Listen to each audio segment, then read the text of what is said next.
te pha ei ti sa dur bhabriu jong thi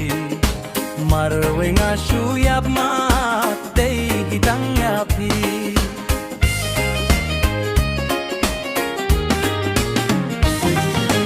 ram te pha ei ti sa dur bhabriu jong thi marwe nga shu yap ma te hitang ya phi marwe nga shu yap ma te hitang ya phi ha banga tia nga dem nga pos neu tang ya phi de ya phi nga yap mat chi sha nga kwa ba phin long i ba ye ti jong nga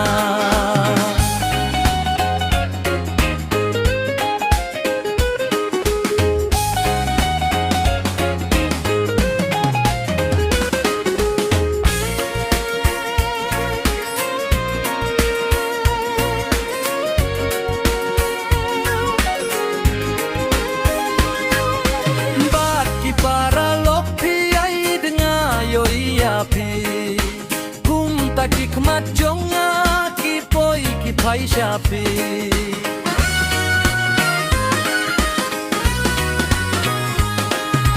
hin rei bangan le kren ru nga siu lai tang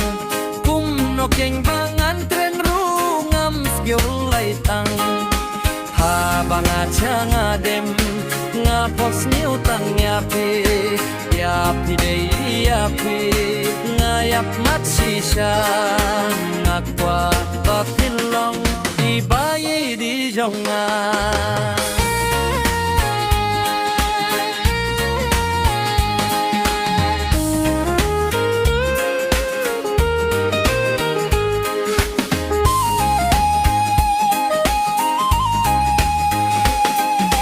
marwe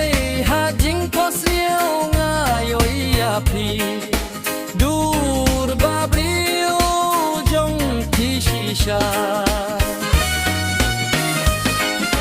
kawan kau hanga kumbaya pinga yap mat nga hap deng ban pla la pimba diang ngam smiu yai kam lei lei yakata ha banga changa dem nga phos niu tang ya phi dei ya phi